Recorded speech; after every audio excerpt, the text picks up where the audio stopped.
Hey there, movie fans. Welcome to the haul of May 2023. Obviously, I'm going to show you everything that I have purchased over the month of May. And I'd like to begin with one of my favorite graphic novels. And that is Hardboiled by Frank Miller, the legend behind 300, The Dark Knight Returns, and of course, Sin City. This has nothing to do with the John Woo movie, by the way, but this is a, insane cyberpunk sci-fi noir story with brilliant artwork by Jeff Darrow, who is really one of the best comic book artists ever. And this is the second edition that came out a few years ago, which has a different color palette, and that caused some controversy. A lot of fans were not happy with it. Personally, I don't really mind it. But let me show you what the differences are between this one and the original version that I have over here. Now, if you take a look at the first page, you see that it's pretty much reddish color there, while the same page on the second edition, here it is. It's a different color palette. It's like I said. Here's the comparison between the two. And another example is this image of the main character, Carl. You notice that the color of the blood is black, while in here it's all red. And here's two different color palettes as well, as you can see. Another example is this car, which is yellow. In the second edition it is red. But I don't mind it. It looks pretty good. But this is such a brilliant graphic novel by Frank Miller. It's definitely one of his best. I don't want to show you everything, because there is some sexual contents in it. And I don't want to spoil the story, because there is some twists and turns that you will not expect. But the drawings by Jeff Darrow is insane. I mean, just look at this.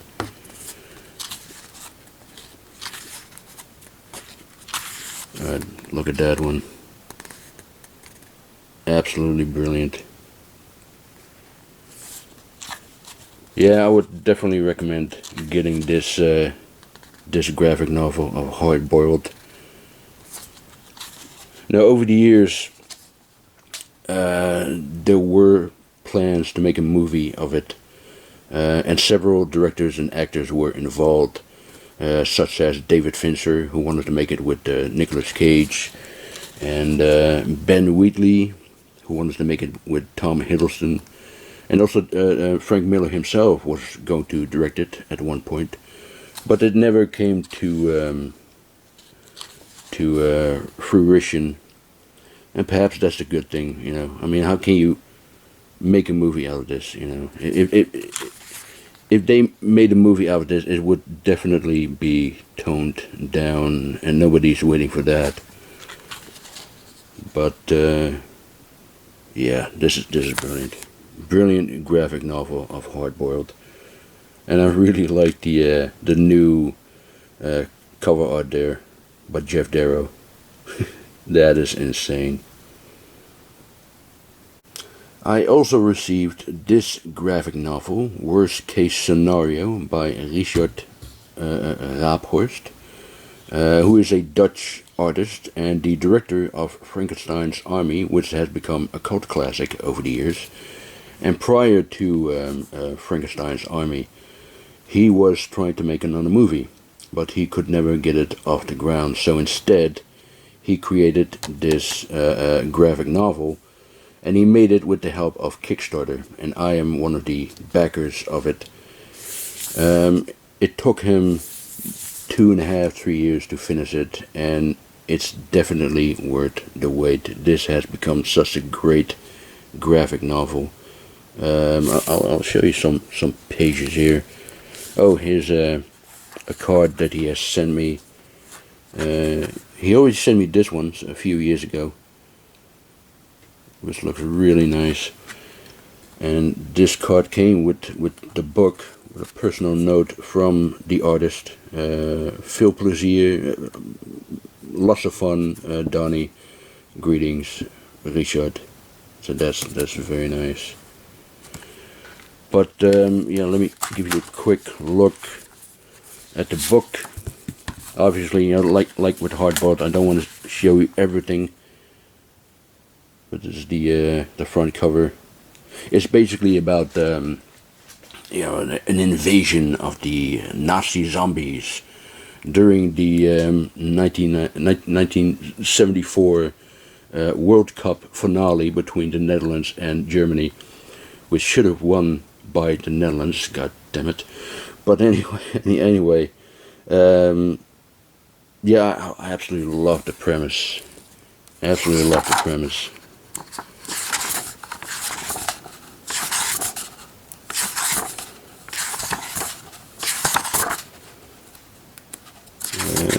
Hang on, let me give you.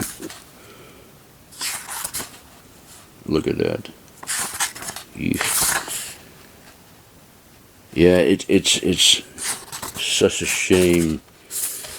This is where, you know, the Nazi zombies are coming out of the ground. You know, they're attached to these balloons, and the balloons are emerging from the ground.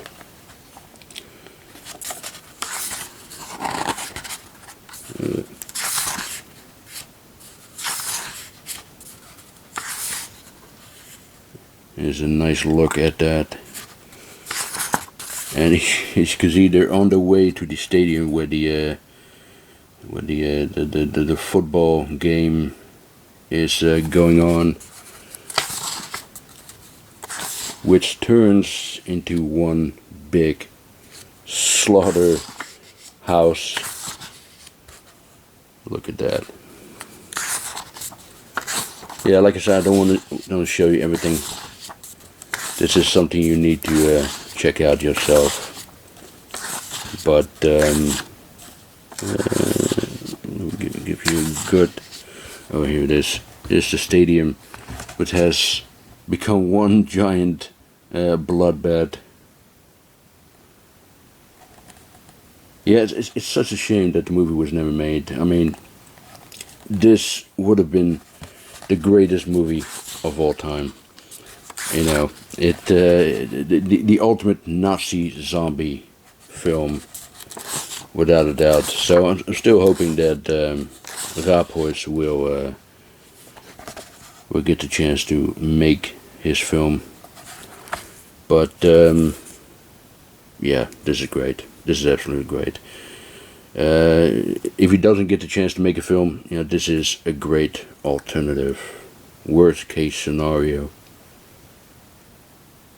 I picked up issue number 1 of the Spaghetti Western Digest. I believe there are 4 so far, which I still need to get. You know, I still need to get the others.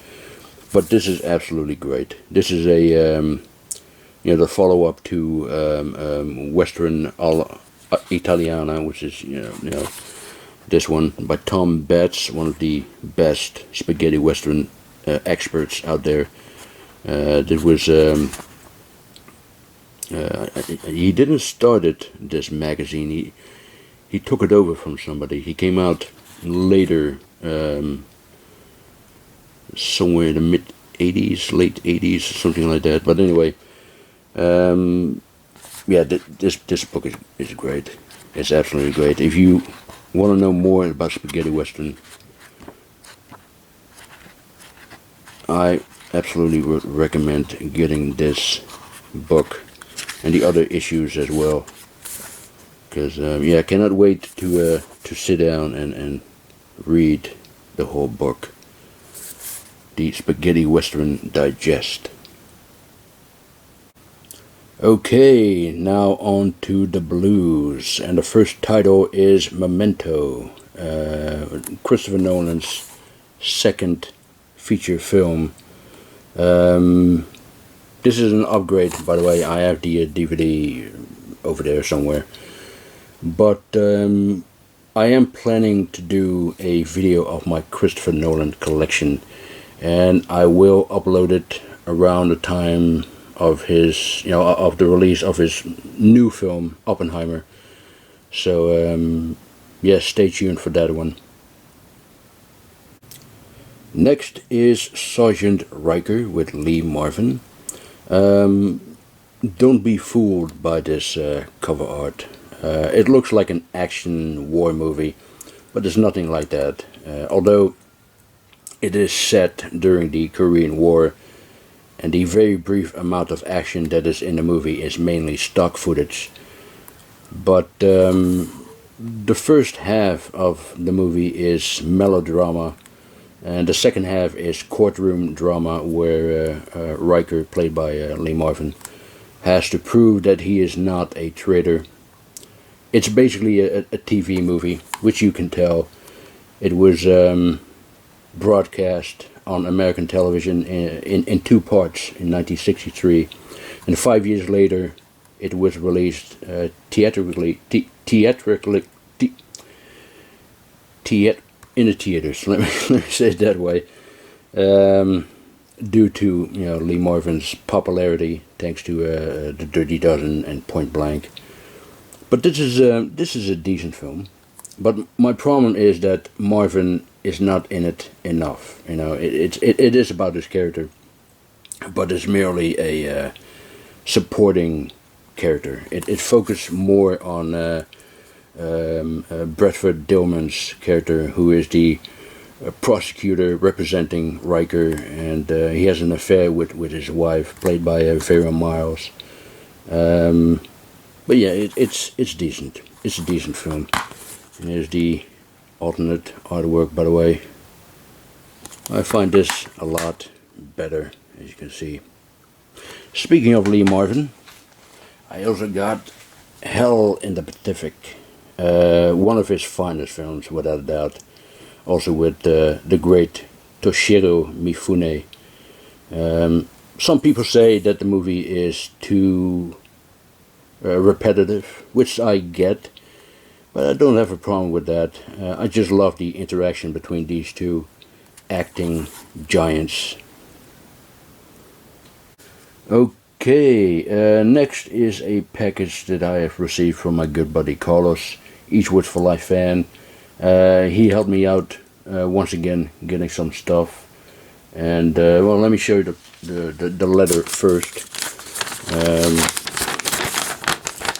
Hi Donnie, hoping you receive these items damage-free, my friend. Two of these limited collector's editions are certain beauties, which are among some of the best releases of the year so far. Well, they certainly are. So enjoy, plus an added freebie to the package, which I think you'll like, which I also picked up a copy myself. Take care, Carlos, and happy to help, my friend. Well, thank you again, Carlos, for your help. I really do appreciate it. And these are some very nice releases. And you're absolutely right. I mean, these are among the best releases of the year. The first one is the Blu-ray 4K Blu-ray box set of the Texas Chainsaw Massacre from Second Sight. And yeah, this is amazing. This is truly amazing. Here are some of the art, well, all of the art cards, Leatherface, of course, and the rest of his demented, messed up family.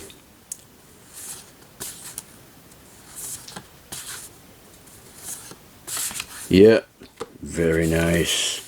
And then here are the discs. So you got disc 1, the Blu-ray, disc 2, this is the bonus Blu-ray, And here we have the Ultra HD Blu-ray, and it looks fantastic, by the way, on 4K. It looks really, really great. And then you have this quite thick book with all sorts of essays from different people. I mean, look at that. And more artwork, of course. That is absolutely amazing. Now here are the contents of this book. Yeah, that is amazing. And I won't be getting more editions of the Texas Chainsaw Massacre. This is the last one. You know, I used to have a big Texas Chainsaw collection, but I now have only a few left. But this is kind of like, you know, the ultimate edition there is. You know, I won't be getting any more, but you know, this is it. This is the last one. Yeah, fantastic, absolutely fantastic.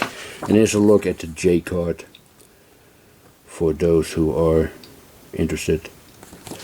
I also got this beauty. This is the 4K set of the Superman films. There it is, 5-film collection, 1978-1987. And what I like about this edition is that, you know, each of the steelbook had the original post art. So this is the first one, Superman the movie. It is you know, Christopher Reeve, the true Superman. So you got the 4K and the Blu-ray behind the back there. And the next one is Superman 2. Oh. This is the theatrical cut, and you also have the Richard Donner cut right here.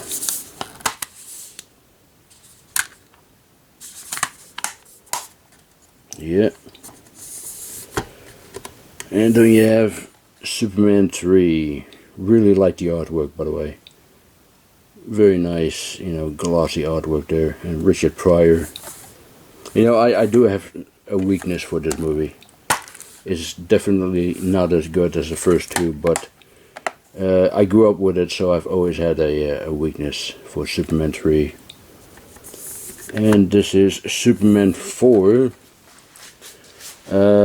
Yeah, terrible movie, but there is some, you know, enjoyment out of it.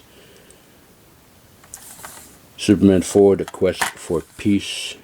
There's Gene Hackman as Lex Luthor. And then the last steelbook.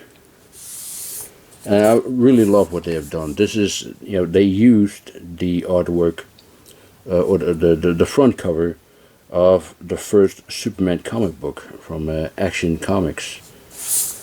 And inside are all sorts of, you know, stuff in it. You got these certificate of authenticity. And you have a booklet here. Let me get it out carefully.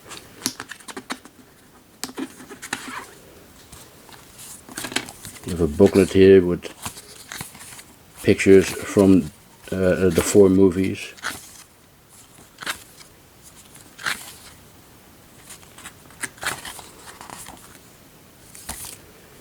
A little comic book, Superman 78.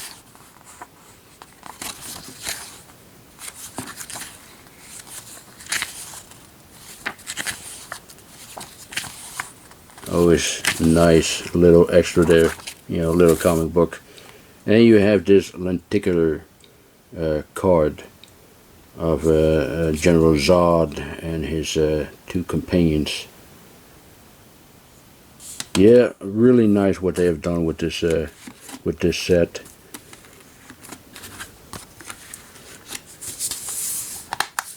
The transfer looks pretty good. I mean, I've only seen some clips of it. I haven't seen all of the films on 4K, but what I've seen so far is it looks really good. So yeah, very happy with it. Oh, let me show you the J card here. Yeah, oh, upside down. Yeah, thank you very much, Carlos. Really do like this set of the original Superman films. Yeah, thank you very much, Carlos. And the freebie that he has gotten me is this DVD, John Carpenter, Fear is Just the Beginning, The Man and His Movies, which is an hour-long documentary about John Carpenter. And it's an enjoyable film. It's kind of like, it's a by the numbers documentary, but it's enjoyable. And you know, if you're a fan of Carpenter, it's definitely worth checking out. So yeah, thank you very much, Carlos. This was a nice surprise, this freebie. So yeah, and thank you for getting the other stuff as well. Very, very happy with them. Thanks, man. And last but not least, I finally received Violent Streets, the Umberto Lenzi Thomas Million collection. Yeah, Dutch Customs hold on to it for over a month, which is absolutely ridiculous. But anyway, I finally got it, and I didn't want to get it at first because I already have 4 out of these 5 films. But I picked it up for different reasons. Of course, it had different extras, and some of these the transfers are slightly superior to the UK releases. And also Syndicate Sadist, which is the one that I didn't have before. 88 Films, the 88 Films edition only contains the English version, and this one has the longer Italian cut. So that's another reason why I picked up this very nice box set from Severin. Anyway, let me show you the contents. Almost Human, great film, by the way, with an absolute insane performance by Million. It also has the CD soundtrack with music by the great Ennio Morricone, the maestro himself. And here is the aforementioned Syndicate Sadist, which I still need to check out, by the way. I still haven't seen it yet. Also with a CD soundtrack with music from this movie and also from Brothers Till We Die. Here it is.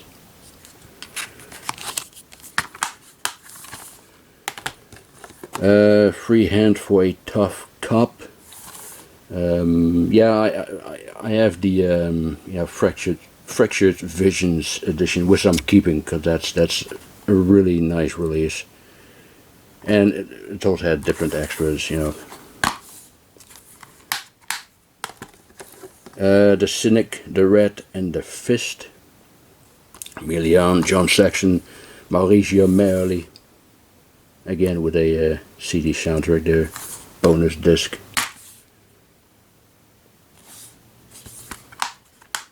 Yep. And the last one is Brothers Till We Die. Yep. Very nice. Love the artwork, by the way. Very nice artwork. But yeah, I'm happy to have this very nice box set from Severin. Yep. Violent Streets. Anyway, that is it for my May update. I hope you enjoyed it. Thank you very much for watching, and I'll talk to you next time. Bye.